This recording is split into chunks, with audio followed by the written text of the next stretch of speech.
ప్రభుత్వం ఆ మాటను నిలబెట్టుకుంటుంది. ఈరోజు మీ అందరికీ జనసేన పార్టీ ఆఫీస్ కేంద్ర కార్యాలయం నుంచి ఈ వేదిక నుంచి ఒకటే చెప్తా ఉన్నాను మీ అందరికీ, వైసీపీ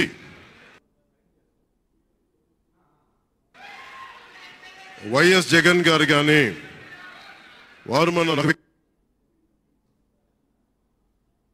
వ్యక్తిగతంగా నాకు శత్రువులు కాదు. ప్రజాస్వామ్యానికి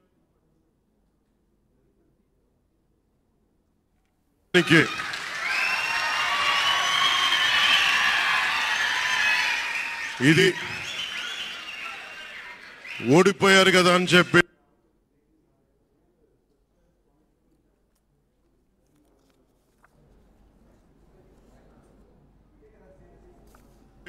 జనసేన నాయకులుగా గుర్తుపెట్టుకోవాల్సింది, ఇది కక్ష సాధింపు సమయాలు కాదు.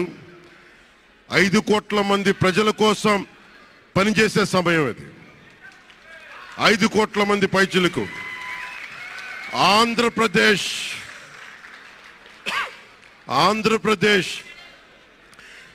విభజన జరిగినప్పటి నుంచి ఈ రోజు దాకా మనం నలుగుతూనే ఉన్నాం. ఆ రోజులు అయిపోయినాయి, ఆ చీకటి రోజులు అయిపోయినాయి. ప్రతి ఒక్కరం బాధ్యతతోటి భవిష్యత్తు తరాల కోసం బాధ్యతని భుజాల మీద వేసుకొని చాలా బాధ్యతాయుతంగా జవాబుదారీతనంతో కూడిన రాజకీయ ప్రభుత్వం, రాజకీయ మనకి ఆలోచన విధానం ఉంటుంది.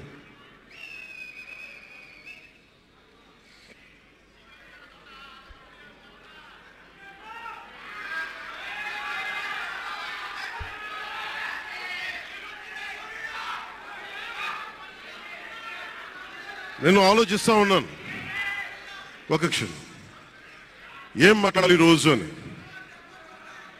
ఒక నిమిషం, ఏం మాట్లాడాలి ఈరోజు అని అనుకుంటా ఉన్నాను. నా జీవితంలో ఎప్పటిదాకా విజయం తెలియదు నాకు.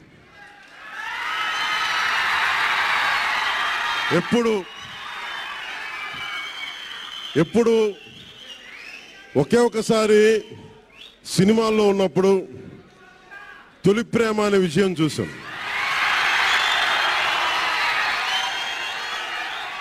ఆ తర్వాత నాకెవ్వరు నేను విజయం సాధించానని కానీ డబ్బులు వచ్చినాయని కానీ ఏ ఒక్క సినిమా విజయం చెప్పలే నాకు. నా జీవితం అంతా ఎప్పుడు కూడా దెబ్బలు తింటానో, మాటలు పడతానో, తిట్టించుకుంటానో. నేను ఎంత ఎదిగా నాకే తెలియదు. మీ గుండెల్లో ఈ రోజు నన్ను తీసుకొచ్చి 21 గెలిచే వరకు నాకే తెలియదు.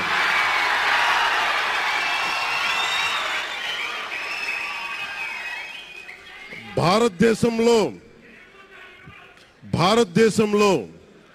100కి 100% కొట్టామంటే జనసేన.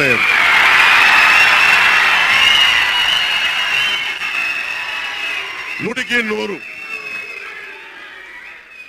ఇది ఎందుకు ఈ విజయం జనసేన లేదంటే జన సైనికుల్లో, వీర మహిళల్లో జనసేన నాయకులది కాదు, కేవలం వారిదే కాదు, 5 కోట్ల మంది ప్రజల ఆకాంక్షదే.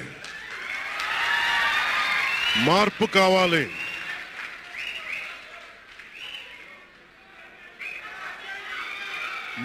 కావాలి, పాలన మారాలి.